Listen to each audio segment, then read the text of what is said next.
হয়েছে। সবাইকে ধন্যবাদ। আসসালামু আলাইকুম।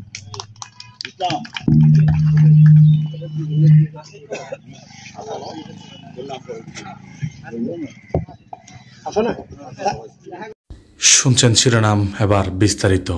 আন্তর্জাতিক শ্রমিক দিবস উপলক্ষে আনোয়ারা উপজেলা কর্তৃক আয়োজিত আজকের আলোচনা সভায় প্রধান অতিথি হিসেবে উপস্থিত ছিলেন আনোয়ারা উপজেলা বিএনপির আহ্বায়ক আলহাজ মোশাররফ হোসেন। প্রধান বক্তা হিসেবে উপস্থিত ছিলেন আনোয়ারা উপজেলা বিএনপির সিনিয়র যুগ্ম আহ্বায়ক মঞ্জুর উদ্দিন চৌধুরী, যুগ্ম আহ্বায়ক হাসান চেয়ারম্যান, যুগ্ম আহ্বায়ক হুমায়ুন কবির আনসার, যুগ্ম আহ্বায়ক জাহেদ, আরও অসংখ্য নেতৃবৃন্দ উপস্থিত ছিলেন।